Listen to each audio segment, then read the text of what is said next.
হয়তো আপনি বিদ্বান, আপনার কাছে বিদ্যা আছে, নাহলে আপনার কাছে ধন আছে, নাহলে আপনার কাছে জাগতিক কোনো সম্পদ আছে, আপনার কাছে রূপ ঐশ্বর্য আছে। এই গুণের দ্বারা অ্যাট্রাক্ট হয়ে মানুষ আপনাকে রেসপেক্ট দিচ্ছে, এটা বাহ্যিক কারণ। কিন্তু ইন্টারনাল রিজনটা কি? কেন আমাদেরকে কেউ ভালোবাসছে, কেন আমাদেরকে কেউ রেসপেক্ট করছে, কেন আপনাকে কেউ সম্মান দিচ্ছে? তার ইন্টারনাল কারণটা হচ্ছে যে আমার আপনার মধ্যে ভগবানের নিবাস, ভগবানের অস্তিত্বের জন্য কিন্তু আপনি আজকে এত আনন্দ পাচ্ছেন। আপনাকে যদি কেউ রেসপেক্ট করছে, ভালোবাসছে, সম্মান দিচ্ছে, সেটা আপনার অর্থ, বিষয়, সম্পত্তি বা আপনার শারীরিক সৌন্দর্যতার জন্য নয়। আজকে ভগবান 24 ঘন্টা আমার আপনার শরীরে অবস্থান করছে বলে আজকে আমাদেরকে এত সম্মান, ভালোবাসা বা আনন্দ আমরা পাচ্ছি। তাহলে ভগবান 24 আওয়ার্স আমার আপনার শরীরে থেকে আমাদের সেবা করছে, কিন্তু আমরা কি করছি? আমরা বলছি না, এখন তো ভগবানের সেবা করা যাবে না, আমি 80 বছর বয়সে বিয়ে করব, আমার এখন অনেক দায়িত্ব, অনেক কর্তব্য, অনেক রেসপন্সিবিলিটি, এখন থেকে কৃষ্ণ কৃষ্ণ করা যাবে না, এখন থেকে কৃষ্ণ সেবা করা যাবে না। আমরা বলি কি না? আমাদের সোসাইটি বলে কিনা, আমাদের গুরু বড়রা বলে কি, এখন থেকে কি এসব গীতা ভাগবত পড়ছিস, এখন থেকে কি কৃষ্ণ ভজন করছিস, এখন থেকে কি নিরামিষ খাবি, এই বয়সটা তো ভোগ করার বয়স, ওগুলো বুড়ো বয়সে গিয়ে হবে। তার মানে দেখুন আমরা কিরকম বেঈমান। একদিকে ভগবান 24 আওয়ার্স আমাদেরকে সেবা করছে, সেই ভগবানের উপস্থিতির জন্য আমি আমার পরিবার পরিজন নিয়ে আনন্দ করতে পারছি। আর যে মুহূর্তে ভগবান যদি একবার আমাদের মতো মনে করে আমার এখন অনেক কাজ, আমি এখন তোমার শরীরে থাকবো না, আমি একটু যাই অন্যদিকে ঘুরে আসি, তাহলে আমি শেষ। অথচ সেই ভগবানকে কন্টিনিউয়াসলি আমরা ইগনোর করছি, আমাদের কাছে সময় নেই, আমরা ব্যস্ততা দেখাচ্ছি, আমরা কেরিয়ার দেখাচ্ছি, আমরা আমাদের দায়িত্ব কর্তব্য দেখিয়ে সেই হরি সেবা থেকে আমরা দূরে থাকছি। তাহলে ভগবান তিনি কীরকম দয়াময়, কীরকম কৃপাময়, যার দিকে আমরা ঘুরেও তাকাই না, যার সেবাও করি না। এরকমও মানুষ আমরা আছি যারা ভগবানকে মানিই না, তার অস্তিত্বকে স্বীকারও করি না, তাও ভগবান আমাদের শরীরে থেকে আমাদের সেবা করে যাচ্ছে, আমাদেরকে আনন্দ দিয়ে যাচ্ছে। এই অপূর্ব একটা তত্ত্ব। আপনারা চলে এসেছেন ঝাড়খণ্ডের জঙ্গলে। বন্ধুরা, গৌড়িয়া মঠের ভেতরে তো তোমাদেরকে দেখালাম যে মন্দিরটা আছে, তো সেই মন্দিরে রাধাকৃষ্ণ চৈতন্য মহাপ্রভুর মন্দিরে ওখানে সংকীর্তন সম্পূর্ণটা তোমাদেরকে দেখালাম। তো এবার কিছু তোমাদের সাথে আমি শেয়ার করব এই গৌড়িয়া মঠের ভেতরে চৈতন্য মহাপ্রভুর যে মিউজিয়াম আছে, তো সেই মিউজিয়াম আমি তোমাদেরকে শেয়ার করব এখন। তো সেই মিউজিয়ামের ভেতরে আমি যাব, তো চলো টিকিট কেটে ভেতরে যাওয়া যাক। টিকিট তো তোমাদেরকে আমি দেখাচ্ছি, তো চলো মিউজিয়ামের ভেতরে যাব। চৈতন্য মহাপ্রভু মিউজিয়াম, আর এখন টিকিট কেটে আমরা ভেতরে চলে যাব মহাপ্রভু মিউজিয়ামে। তো চলো, ভিজিটার্স গাইডলাইন আছে, মানে নিয়ম আছে এখানে মঠে ঢোকার আগে যে নিয়ম কানুনগুলো আছে সেগুলো কিন্তু আমাদেরকে মেনে যেতে হবে। আর টোটালটা কিন্তু তোমাদেরকে দেখালাম, ভিডিও পজ করে তোমরা দেখে নাও। এখানে কিন্তু টোটালটাই কিন্তু লেখা আছে, staff and volunteer service, visitor guideline, entering the museum building, টোটালটা এখানে লেখা আছে। 50 টাকা এখন টিকিট কাটবো ভেতর থেকে, তো ওনার কাছ থেকে টিকিট কেটে ভেতরে চলে যাব। তো আমরা ওখান থেকে টিকিট কেটে নিলাম। আর এই যে হচ্ছে ভিজিটার্স গাইড এখানে দিয়েছে শ্রী চৈতন্য মহাপ্রভু মিউজিয়ামে, তোমরা দেখতেই পাচ্ছ। আর এর ভেতরে কি আছে সেটা চলো দেখাই। আচ্ছা, এর ভেতরটাতে এই হচ্ছে আমাদের টিকিটটা দিয়েছে, দেখো এন্ট্রি পাস। আমি একা এসছি, তো 50 টাকা টিকিট, এন্ট্রি পাস দেখো দিয়ে দিয়েছে, নাম ফোন নাম্বার সবই এখানে দেওয়া আছে। আর এই হচ্ছে ঠিক পুরো ব্যাপারটা, স্পেশাল প্রোগ্রামস এখানে সব লেখা আছে। তো চলো ভেতরে যাওয়া যায়। এটা হচ্ছে মেডিটেশন হল। আর এই মিউজিয়ামের ভেতরে যাওয়ার আগে, মানে এই মিউজিয়ামের ভেতরে যাওয়ার আগে কিন্তু এই মেডিটেশন কক্ষর ভেতর থেকে কিন্তু আমাদেরকে যেতে হবে। আর দেখো এটা হচ্ছে স্মরণ কক্ষ।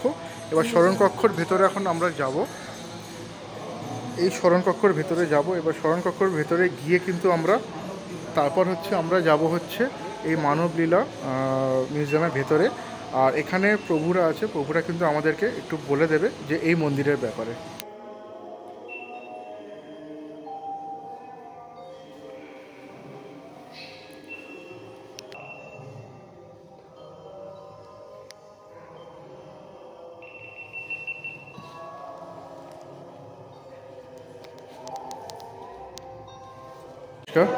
তো একটু কিছু বলুন। এটা হচ্ছে আমাদের বিশ্বের সর্বপ্রথম শ্রী চৈতন্য মহাপ্রভু মিউজিয়ামে আপনাদের সকলকে জানাই স্বাগত। আপনারা পৌঁছে গেছেন আমাদের মিউজিয়ামের প্রথম গ্যালারি, যেটি হচ্ছে মেডিটেশন হল। এখানে প্রথমেই আমরা এই গ্যালারিতে আপনারা দেখতে পারবেন চৈতন্য মহাপ্রভুর সুন্দর একটি বিগ্রহ। এটি পুরোপুরি পাথরের তৈরি এবং এখানে মহাপ্রভুর পাদুকা আপনারা দেখতে পারবেন। এই যে এখানে ইম্পর্টেন্সটা হচ্ছে এই যে মহাপ্রভুর বিগ্রহ আপনারা দেখতে পাচ্ছেন, এই যে হাইটটা আপনারা দেখতে পাচ্ছেন, এটা হচ্ছে এক্স্যাক্ট হাইট মহাপ্রভু। এই পাদুকা এটা রেপ্লিকা, কিন্তু এর সাইজটা হচ্ছে অরিজিনাল। মহাপুর শাস্ত্রে যেগুলো বর্ণন আছে, আজানবিত ভুজ কনকাবদাত, অর্থাৎ একটা সাধারণ মানুষ এবং ভগবানের শরীরে কিছু ডিফারেন্স থাকে। সেটা হচ্ছে তার বাহু যুগল, হস্ত যুগল তার জানো নিকে ক্রস করে যায়। তো মহাপ্রভুর যেরূপ শাস্ত্রে বর্ণন রয়েছে এবং মহাপ্রভুর বিভিন্ন জায়গায় পদচিহ্ন পাওয়া গেছে, সেটা থেকে অ্যাজিউম করে এই মহাপ্রভুর এই মূর্তিকে বানানো হয়েছে। এটা হচ্ছে এক্স্যাক্ট হাইট মহাপ্রভুর, এটা ওনার পাদুকার এক্স্যাক্ট সাইজ। আর এটা হচ্ছে মেডিটেশন হল। এখানে ভক্তরা, দর্শনার্থীরা এসে কিছুক্ষণ এখানে বসে মহাপ্রভুর ধ্যান করা হয়। এখানে দেখুন সুন্দর একটা মহামন্ত্র চলছে।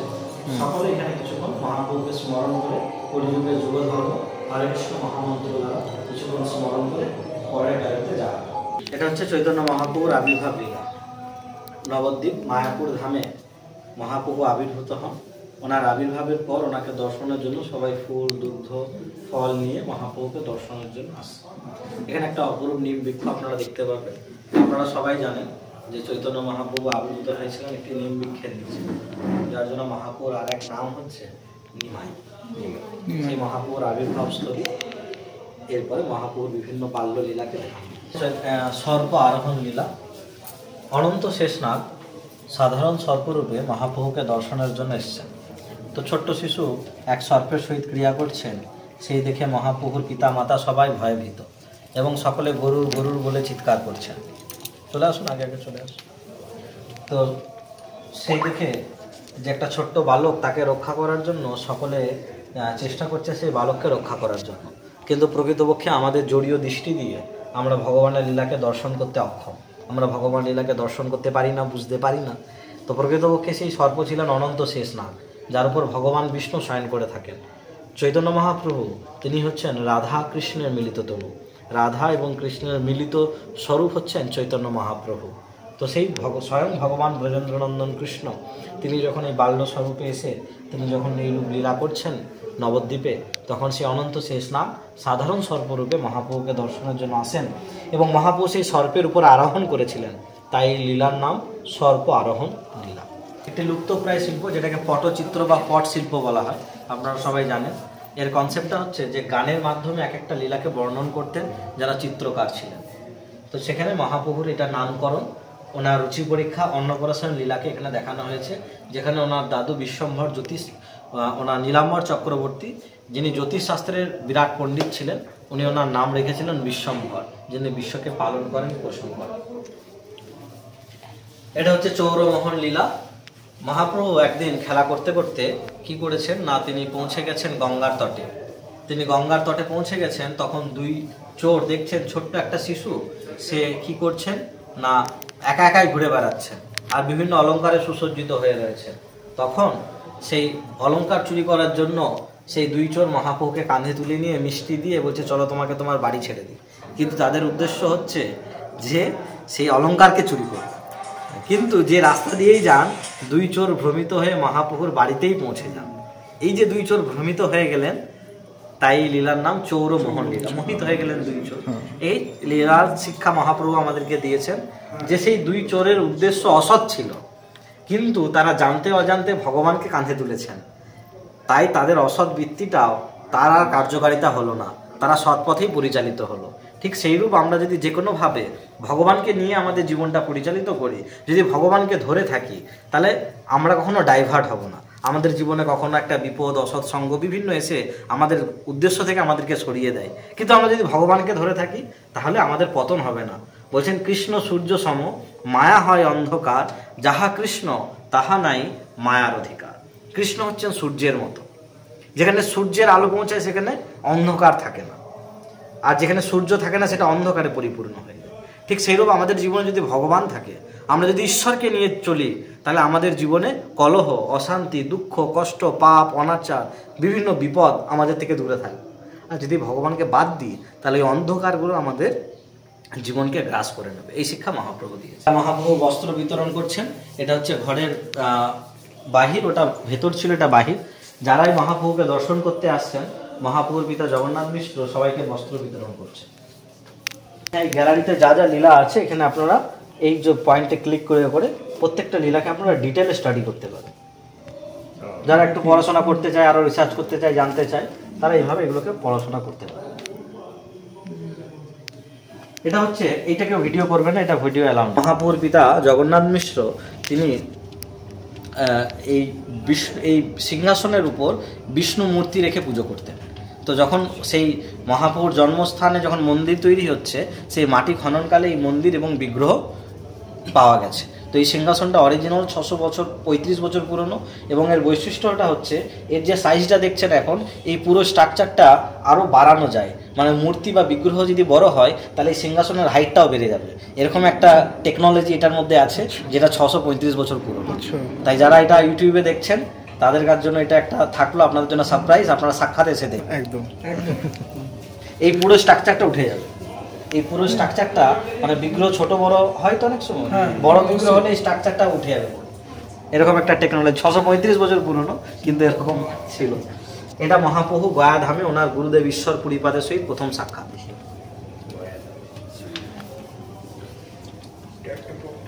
এটা একটা পটচিত্রের মাধ্যমে একটা সুন্দর লীলাকে দেখানো হয়েছে। চৈতন্য মহাপ্রভুর গৃহে মহাপ্রভু যখন বাল্য অবস্থায় রয়েছেন, তখন ওনার বাড়িতে একজন গোপাল ভক্ত নামে বিপ্র আসেন। বাড়িতে ব্রাহ্মণ বৈষ্ণব এলে তাদের সেবা করাটা গৃহস্থদের ধর্ম। তো মহাপ্রভুর পিতা তখন সেই বৈষ্ণবের সেবার জন্য তাকে রান্নার সমস্ত সামগ্রী প্রদান করলেন। তিনি রন্ধন করে গোপালকে ভোগ লাগাচ্ছেন, কারণ গোপালকে ভোগ না দিয়ে সাধুরা গ্রহণ করবে না। তো ভগবানকে ভোগ লাগালে তার নিয়ম হচ্ছে ভগবানকে ইনভাইট করা, আমন্ত্রণ করা। তাকে না ডাকলে সে কী করে ভোগ গ্রহণ করবেন? তো তাকে যখন আহ্বান করছেন, ছোট্ট নিমাই বারবার গিয়ে সেই ভোগের থালা থেকে ভোগ চুরি করে খেয়ে নিচ্ছেন। তো এইভাবে একবার উনি যেই ভগবানকে স্মরণ করছে, ছোট্ট নিমাই গিয়ে দেখছে ও ভোগ চুরি করে খাচ্ছে। তখন ব্রাহ্মণ বলছে, সর্বনাশ সর্বনাশ, ভগবানের ভোগ চুরি করে খেয়ে নিল। এভাবে একবার হয়েছে, দুবার রন্ধন করেছেন, দ্বিতীয়বারও যখন ভগবানকে স্মরণ করেছে, দ্বিতীয়বারও নিমাই এসে ভোগ চুরি করে খেয়েছে। তৃতীয়বার ওনাকে ঘরের মধ্যে বন্দি করে রাখা হয়েছে। সবাই গার্ড দিচ্ছে যাতে এবার যেন, কারণ বাড়িতে অতিথি এসছে, বারবার যদি ভোগ চুরি করে খেয়ে নেয় তাহলে তো সে তো খেতে পারছে না, আহার করতে পারছে না। এটা একটা অপরাধ, যে সাধু সেবায় বিঘ্ন হচ্ছে। তো তৃতীয়বার যখন সবাই মিলে ওই বাচ্চাটাকে গার্ড দিচ্ছে মহাপ্রভুকে, যে এবার যেন ঘর থেকে বেরোতে না পারে। তো যখন তৃতীয়বার রন্ধন করে গোপালকে ভোগ নিবেদন করেছেন, তখন বাড়ির সবাই ঘুমিয়ে গেছেন ভগবানের প্রভাবে, নিদ্রা দেবীর দ্বারা মোহিত হয়ে সবাই ঘুমিয়ে গেছে। আবার ছোট্ট বালক নিমাই গিয়ে আবার ভোগ চুরি করে খাচ্ছে। তখন ব্রাহ্মণ আবার চিৎকার করছে, সর্বনাশ সর্বনাশ, আবার নিমাই এসেছে। তখন সেই ব্রাহ্মণ জিজ্ঞেস করছেন সেই বালককে, বলছে তুমি কেন বারবার আসছো, কেন বারবার এসে তুমি ভোগ চুরি করছো? তখন মহাপ্রভু বলছেন যে তুমি আমাকে বারবার ডাকছো বলেই তো আমি আসছি। তো তিনি তখন বললেন, এইভাবে যুগে যুগে তুমি আমার সেবা করো আর আমি এইভাবে তোমার ভোগ চুরি করে খাই। এইভাবে মহাপ্রভু অষ্টভুজ রূপে সেই বিপ্রকে দর্শন দিয়েছিলেন। আমরা জানি ষড়ভুজ, অষ্টভুজ রূপ দেখালেন, মানে এক হাতে তিনি নিচ্ছেন আর এক হাতে খাচ্ছেন, আর বাকি 6টা ভুজ তো আগেই রয়েছে। এখানে একটা মহাপ্রভু আমাদের ছাত্র সমাজের জন্য একটা খুব সুন্দর শিক্ষা দিয়েছেন। এখানে দিগ্বিজয়ী পণ্ডিত, তিনি একজন বড় পণ্ডিত ছিলেন, যিনি মা সরস্বতীর কৃপা লাভ করে আমাদের ভারতবর্ষের যত বড় বড় পণ্ডিত ছিলেন তাদেরকে পরাস্ত করেছিলেন। তো তিনি বিদ্যার অহংকারে পুরো ভ্রমণ করছেন। আজ থেকে 500 বছর পূর্বে নবদ্বীপ ধাম, সেটা একটা বিদ্যার শিক্ষা কেন্দ্র মূল শিক্ষা কেন্দ্র, যেখানে বিশ্ব থেকে শিক্ষার্থীরা আসতো বিদ্যা লাভের জন্য। তো সেখানে মহাপ্রভু ব্যাকরণ শাস্ত্রের একজন টিচার, তো তখন তিনি সব দিককে জয় করেছেন। এবার নবদ্বীপকেও জয় করতে হবে, তখন সেখানে বিদ্যার্থী বা শিক্ষার্থীদের মূল ঘাঁটি। তো সেখানে মহাপ্রভু এসেছেন, মহাপ্রভুর কাছে দম্ভ অহংকারে পরিপূর্ণ হয়ে এসেছেন মহাপ্রভুর সহিত তর্কযুদ্ধ করার জন্য। তখন মহাপ্রভু বললেন, আপনি তো এত বড় বিদ্বান, এই যে আমরা গঙ্গার তটে বসে আছি, আপনি একটু মা গঙ্গার মহিমাটা বর্ণন করুন। বললেন, আপনার মতো সাধুজনার নিকট আপনি মা সরস্বতীর বরপ্রাপ্ত, আপনার কণ্ঠে যদি আমরা মা গঙ্গার মহিমা শ্রবণ করি তাহলে আমাদের ত্রিতাপ জ্বালা দূরীভূত হয়। আমরা বর্তমানে যে কাজটা করছি ভবিষ্যৎকে সুন্দর করার জন্য, কিন্তু পূর্বে যে কর্মটা করে এসেছি, যে ফলটা আমরা বর্তমানে ভোগ করি, সেটাকে কাটবার জন্য আমরা কিন্তু কিছু করি না। আজকে আমি কর্ম করছি কালকের দিনটা ভালো থাকবো বলে, কিন্তু পূর্বে যে কর্মগুলো করে এসেছি তার ফলটা তো কন্টিনিউয়াসলি ভোগ করছি। কালকে হয়তো আমার জীবনে একটা অ্যাক্সিডেন্ট আছে যেখানে আমার হাতটা কেটে যাবে, এটাকে তো আমি কন্ট্রোল করতে পারবো না। এটাকে কন্ট্রোল করা যায়। সেই কন্ট্রোল করার উপায়টা হচ্ছে, ভাগবতে বলছেন, যদ অনুধাসিনা যুক্তা কর্ম গ্রন্থি নিবন্ধন। বলছে যদ অনুধাসিনা, অনুক্ষণ যদি তুমি কৃষ্ণ কথা শ্রবণ করো, তুমি যদি ভগবানের বীর্যবতী কথা শ্রবণ করো, তাহলে তোমার যে পূর্বজন্মের কর্মফল যেটা গ্রন্থির মতো জমে আছে, সেই কর্মফলটা বিনাশ হয়ে যাবে। তাই এই শিক্ষাটা মহাপ্রভু দিলেন যে সাধু মুখে যদি কৃষ্ণ কথা আমরা শ্রবণ করি তাহলে এর দ্বারা আমার পূর্বজন্মের কর্মের ফলটা বিনাশ হয়, এটা একটা শিক্ষা। এবং তারপরে উনি তো দম্ভ অহংকারে পরিপূর্ণ হয়ে 100টা শ্লোক ইমিডিয়েট রচনা করে দিলেন এবং 100টা শ্লোক বর্ণন করলেন। ওতে কিছু গ্রামাটিক্যাল মিস্টেক হয়ে গেল, কারণ দম্ভ অহংকারে বশীভূত হয়ে করছে। মহাপ্রভু ব্যাকরণ শাস্ত্রের টিচার, তিনি পণ্ডিত, তিনি বললেন তুমি এই গ্রামাটিক্যাল মিস্টেকটা কেন করলে ব্যাখ্যা করো। তিনি আর কোনো শব্দ বলতে পারছেন না, তিনি পুরো স্তব্ধ হয়ে গেছেন, মা সরস্বতীর কৃপা উঠে গেছে, আর বলতে পারছে না। তখন মহাপ্রভু বললেন যে দেখো, তুমি যে বিদ্যার বলে পুরো বিশ্বকে জয় করতে চাইছো, বিদ্যার প্রকৃত উদ্দেশ্য কি? তিনি বললেন, দিগ্বিজয় করিব ইহা বিদ্যার কার্য নহে, ঈশ্বর ভজিলে সেই বিদ্যা সত্য কহে, সেই বিদ্যার ফল জানিও নিশ্চয়, কৃষ্ণ পাদ পদ্মে যদি চিত্ত বিদ্যরয়। বিদ্যার ফল কি? সৎ বস্তুর অনুসন্ধান। যদি বিদ্যা অর্জন করে আমার চিত্তটা সৎ দিকে ধাবিত না হয় তাহলে আমি বিদ্যান নয়, আমি মূর্খ।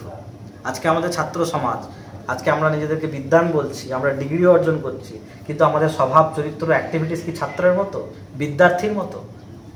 বিদ্যার্থীর মতো না। কেন? কারণ আমাদের বিদ্যার উদ্দেশ্যটা আজকে আমাদেরকে জানানো হচ্ছে যে নিজের স্বার্থকে পরিপূর্ণ করাটাই উদ্দেশ্য, কিন্তু আমাদেরকে কেউ শেখাচ্ছে না যে বিদ্যার উদ্দেশ্য হচ্ছে সেবা, বিদ্যার উদ্দেশ্য হচ্ছে সৎ বস্তুর অনুসন্ধান।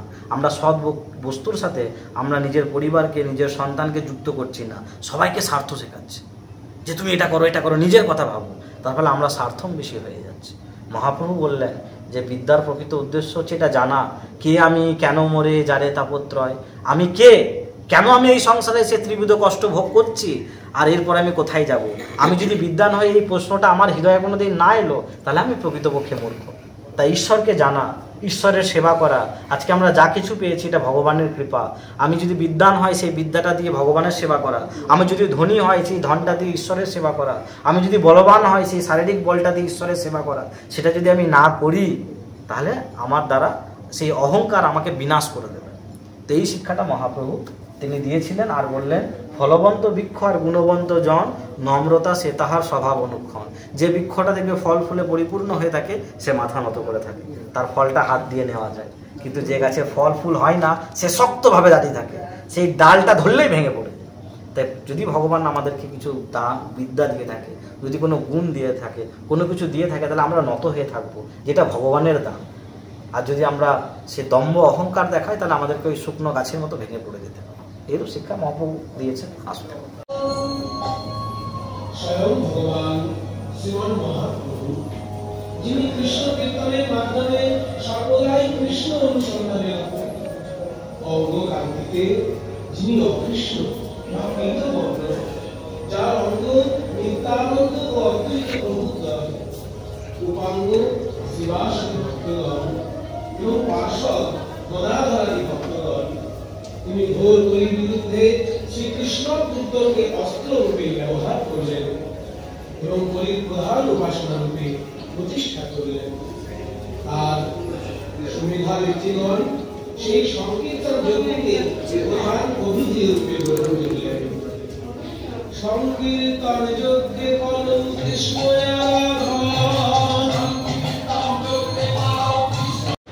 তো বন্ধুরা, আজকে কিন্তু খুব অসাধারণ একটা অনুভূতি ফিল করছি, খুব সুন্দর লাগছে। আর এখানকার মহাপ্রভু কিন্তু আমাদেরকে অনেক মানে এই মিউজিয়ামের ব্যাপারে বললো, সেই চৈতন্য মহাপ্রভুর ব্যাপারে। তো আরও বলবে, আরও বাকি আছে। তো চলো দেখো, ভিডিওটা অনেক লম্বা হতে চলেছে, তো প্লিজ তোমরা স্কিপ করবে না, পুরো ভিডিওটা দেখো, খুবই ভালো লাগবে। আপনারা চলে এসেছেন ঝাড়খণ্ডের জঙ্গলে। আজ থেকে 500 বছর পূর্বে চৈতন্য মহাপ্রভু তিনি যখন সন্ন্যাস গ্রহণ করে তিনি যখন বৃন্দাবনের পথে যাচ্ছেন, তখন ঝাড়খণ্ড পুরো জঙ্গলে পরিপূর্ণ ছিল। সেই জঙ্গলের মধ্যে দিয়ে মহাপ্রভু যখন যাচ্ছেন, তখন বনের হিংস্র জীবজন্তু সকলেই তাদের হিংস্রতাকে ভুলে গিয়ে সবাই একত্রে আলিঙ্গন করে সবাই কৃষ্ণ প্রেমে বিভোর হয়েছিলেন। এখানে আপনারা দেখতে পাবেন একজন বাঘ একজন হরিণকে আলিঙ্গন করছে, যাদের মধ্যে সম্পর্কটা হচ্ছে খাদ্য খাদকের সম্পর্ক। কিন্তু আত্মার যে স্বরূপ, আত্মার স্বরূপ হচ্ছে প্রেম। আমরা সবার মধ্যে কিন্তু আত্মা রয়েছে। আমরা যে কোনো ধর্মের হই, যে কোনো জাতের হই, যে কোনো আমরা মানবজনিতে থাকি কি পশুজনিতে থাকি, প্রত্যেকটা জীবের মধ্যে আত্মা রয়েছে। সেই আত্মার ধর্ম হচ্ছে প্রেম। সেই প্রেমের ধর্মের বিকাশ মহাপ্রভু কেবল মানব জাতির মধ্যে নয়, তিনি পশু পক্ষীর মধ্যেও সেই প্রেমকে প্রদান করেছিলেন। সেই একটা প্রেম দান লীলা পুরো দৃশ্য আপনারা দেখতে পাচ্ছেন। এই স্থান ঝাড়খণ্ডে আজও রয়েছে, কুঞ্জনগরীতে। এটা হচ্ছে রামগড় আছে, রামগড় থেকে একটু ডিস্টেন্স, ওইখানে কুজু বলে একটা স্থান আছে, সেখানে আজও সেই স্থান আছে। এবং গেলে আপনারা দেখতে পারবেন সেই নদীর তটে পশু পাখির পদচিহ্নে পরিপূর্ণ, মানে কৃষ্ণ নামের প্রভাবে সেই পাথরে বিগলিত হয়ে যায়। তার একটা অরিজিনাল স্টোন এখানে রয়েছে। এই যে স্টোনটা আপনারা দেখতে পাচ্ছেন, এটা অরিজিনাল স্টোন, যেখানে পশু পাখির যেমন বাঘ ভালুকের পায়ের চিহ্ন রয়েছে। এটা হচ্ছে নবদ্বীপের সংকীর্তন। এই দেখো পুরোটা তোমাদেরকে আমি দেখাই, এখানে টোটাল পুরো ব্যাপারটা, আর পুরো কিন্তু অরিজিনাল মনে হচ্ছে। দেখো মানে তোমরা মানে কাছ থেকে না দেখলে বুঝতে পারবে না, টোটালটাই কিন্তু একদম অরিজিনাল মনে হচ্ছে পুরো। আপনারা এক অমূল্য বস্তুর দর্শন লাভ করতে পারেন, সেটি হচ্ছে চৈতন্য মহাপ্রভুর নিজস্ব হাতের লেখা, যেটা আজকে খুবই রেয়ার। এবং মহাপ্রভুর নিজস্ব তো কোনো হাতের লেখা বা গ্রন্থ আমরা পাই না, কিন্তু ভাগ্যচক্রে আমরা মহাপ্রভুর একটি হাতের লেখা আমরা সংগ্রহ করেছি, যেটা আমাদের মিউজিয়ামের সবথেকে মূল্যবান একটি বস্তু। এবং সেটা দর্শন করার জন্য পুরো বিশ্বজুড়ে আমাদের এই মিউজিয়ামে দর্শনার্থী আসেন এটা দর্শন করার জন্য। তাই এখনও যারা সেই চৈতন্য মহাপ্রভুর হাতের লেখা দর্শন করেননি, তাদের জন্য একটা অপূর্ব সুযোগ, আপনারা এই মিউজিয়ামে আসুন এবং মহাপ্রভুর এই অমূল্য সম্পত্তি দর্শন করুন।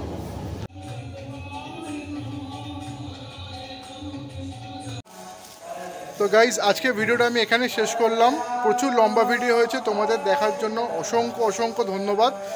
আর আমার এই ভিডিওটা যারা আমার চ্যানেলে নতুন, প্লিজ সাবস্ক্রাইব করো আমার পরের ভিডিও দেখার জন্য। আর এই ভিডিওটা কেমন লাগলো অবশ্যই আমাকে জানাও। আর যারা সাবস্ক্রাইব এখনও পর্যন্ত করোনি, সাবস্ক্রাইব করো। আমার পরে আরেকটা খুব সুন্দর ভিডিও আসতে চলেছে। তো ততক্ষণের জন্য guys tata, bye, good night, ভালো থেকো, সুস্থ থাকো।